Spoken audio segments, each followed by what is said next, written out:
Subscribe करें GST platform YouTube channel को और बेल आइकन प्रेस कर लें जीएसटी और इनकम टैक्स की वीडियोस सबसे पहले देखने के लिए। Good morning friends, GST platform के यूट्यूब चैनल में आप सभी का स्वागत है। जी हाँ फ्रेंड्स, जीएसटी के अंदर नोटिफिकेशन नंबर 35/2021 इशू कर दिया गया है 24 सितंबर 2021 को, जिसके अंदर सीजीएसटी 8th अमेंडमेंट रूल 2021 जो है वो इशू किया गया है। इसके अंदर काफी बड़े चेंजेस जो हैं जीएसटी के रूल्स के अंदर किए गए। सबसे पहला पॉइंट है रूल 10A, जिसमें अमेंडमेंट किया गया है। रूल 10A क्या चीज के लिए? रूल 10A बात करता है कि अगर आपने जीएसटी रजिस्ट्रेशन ले रखा है या फिर नया जीएसटी रजिस्ट्रेशन लिया है तो आपको with in 45 days of the first login आपको अपना बैंक डिटेल्स अपडेट करना होता है जीएसटी पोर्टल पे। अगर आप ये डेटा अपडेट नहीं करेंगे तो आपका नंबर सस्पेंड या कैंसिल भी हो सकता है। अब इस रूल 10A के अंदर अमेंडमेंट क्या हुआ, इसके अंदर आपको अमेंडमेंट में देखना है, after the words details of bank account the words which is in the name of registered person and obtained on the permanent account number of the registered person. यानी कि अब जो आपको बैंक डिटेल्स वहां पर अपडेट करना है GST portal पे, वो उसी नाम पे और उसी पैन नंबर पे होना चाहिए जिसके नाम या पैन नंबर पे आपने जीएसटी रजिस्ट्रेशन ले रखा है। किसी और थर्ड पार्टी के नाम या पैन नंबर पे बैंक अकाउंट होगा, वो अब आप वहां पर वैलिडेट या अपडेट नहीं कर पाएंगे। अब यहाँ पर एक नया प्रोविजन इंसर्ट किया गया है जो कि कहता है, provided that in case of a proprietorship concern the permanent account number of the proprietor shall be linked with the Aadhaar number of the proprietor. जी हाँ फ्रेंड्स, अब आपको जो पैन नंबर वहां पर डालना है जो बैंक से लिंक है, वो पैन नंबर आपके आधार नंबर से भी लिंक होना चाहिए। तो कुल मिलाकर के पैन नंबर, आधार नंबर और जीएसटी नंबर और बैंक अकाउंट, ये तीनों चीजें आपस में लिंक कर दी जाएंगी अगर आप एक प्रोप्राइटरशिप कंसर्न है। इसके बाद जो अगला चेंज है वो है रूल 10B के अंदर नया इंसर्शन। ये 10B जो रूल है यहां पर नया इंसर्ट किया गया है जो कि बात करता है आधार ऑथेंटिकेशन फॉर रजिस्टर्ड पर्सन। जी हाँ फ्रेंड्स, अभी तक जो हम लोगों का आधार ऑथेंटिकेशन पोर्टल पे चल रहा था उसके लिए अब रूल जो है यहाँ पर इंसर्ट कर दिया गया है। मोस्ट इंपॉर्टेंट, यहाँ पर अब आपको एग्जिस्टिंग टैक्स पेयर्स का आधार ऑथेंटिकेशन भी करना पड़ेगा। इसके लिए बताया गया है the registered person other than a person notified under section 6B of 25, जहां पर स्पेसिफिकली बोला गया है कि इनको आधार ऑथेंटिकेशन नहीं कराना है। अब जो वहां पर बाहर है उनके अलावा, लेकिन जो आपको चीजें समझनी है, एक्सक्लूजन बहुत लिमिटेड है, सारे लोग लगभग इसमें आ जाएंगे। उनको करना क्या है, who has been issued a certificate of registration, यानी कि जिनके पास जीएसटी का रजिस्ट्रेशन सर्टिफिकेट आया हुआ है, shall undergo authentication of Aadhaar number of the proprietor. अगर आपका प्रोप्राइटर का मैटर है तो आधार ऑथेंटिकेशन होगा प्रोप्राइटर का।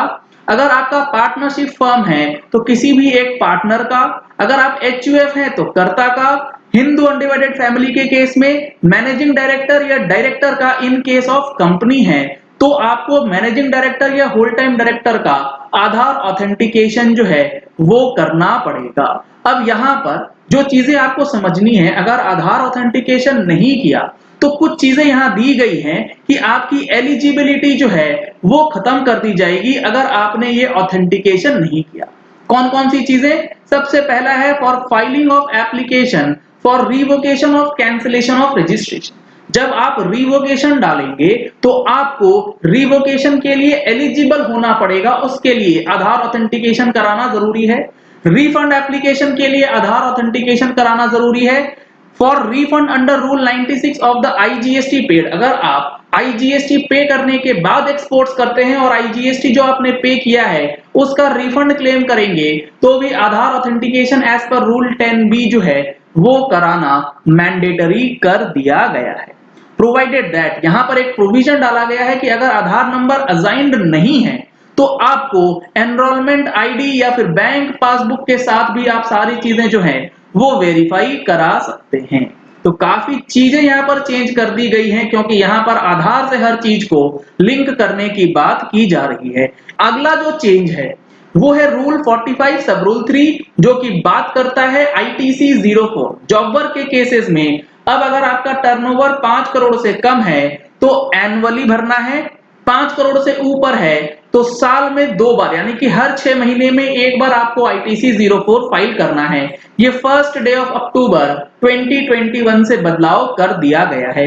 ये जितने भी चेंजेस किए गए हैं नोटिफिकेशंस के द्वारा या सर्कुलर के द्वारा, ये आपको अक्टूबर महीने की टैक्स मैगजीन में भी देखने को मिलने वाला है, जिसकी तैयारी लगभग हमारी कंप्लीट हो चुकी है। अगर आप लोगों ने अभी तक टैक्स मैगजीन का सब्सक्रिप्शन नहीं लिया है तो इन नंबर्स पे कॉल करके व्हाट्सएप करके आप टैक्स मैगजीन का सब्सक्रिप्शन ले सकते हैं, जिसमें आपको सारी डिटेल्स मिल जाएंगी along with analysis.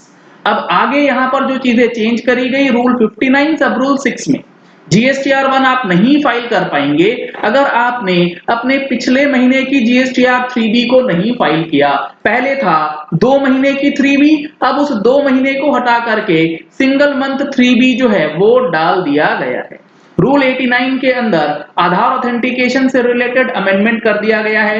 Bank account के लिए सेम वो होना चाहिए जो आपके पैन नंबर से लिंक है, यानी कि रजिस्टर्ड नंबर के पैन नंबर से लिंक होना चाहिए और वो पैन नंबर बैंक अकाउंट और आधार आपस में लिंक्ड अप रहना चाहिए।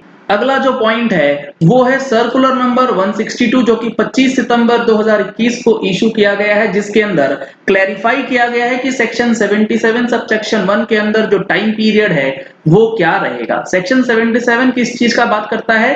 वो कहता है कि अगर आपने CGST SGST जमा कर दिया IGST की जगह पे या फिर IGST जमा कर दिया है CGST SGST की जगह पे तो आपका रिफंड के लिए टाइम पीरियड क्या रहेगा। तो सेक्शन 77 बताता है tax wrongfully collected and paid to the central government और स्टेट गवर्नमेंट। तो यहां पर जो रिफंड के लिए कंफ्यूजन हुआ करता था कि टाइम पीरियड क्या रहेगा, 2 साल का टाइम पीरियड रिफंड क्लेम करने के लिए कहां से काउंट होगा, उसको क्लैरिफिकेशन के साथ यहां पर दे दिया गया है।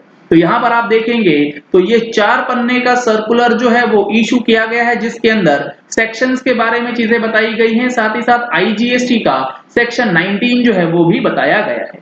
यहां पर एग्जांपल दिया गया है कि एक टैक्स पेयर है A जो कि इशू करता है इनवॉइस 10 मार्च 2018 को, चार्ज करता है CGST SGST और उसके अंदर वो 3B में मार्च 18 के लिए जमा भी कर देता है। तो अब यहाँ पर क्या-क्या सिनेरियोज बन के आएंगे। Having realised on his own that the said transaction is an interstate supply.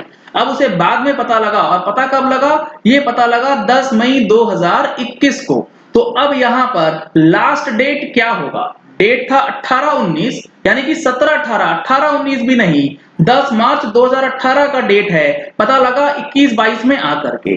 तो अब यहां बताया गया है since A has paid the tax in the correct head before the issuance of notification, the last date for filing refund application in GST RFD 01 would be 23rd September 2023, यानी कि from the date of notification आपको इस चीज का benefit मिलेगा। काफी बड़ी relaxation जो है इस नोटिफिकेशन और सर्कुलर के अंदर आपको मिलने जा रही है। तो इनकी डिटेल्ड वीडियोस जो है हमारे चैनल पे जल्द ही आपको मिलेंगी। मोस्ट प्रोबेबली कल मॉर्निंग में आपको इसके ऊपर डिटेल्ड एनालिसिस भी मिलने वाला है।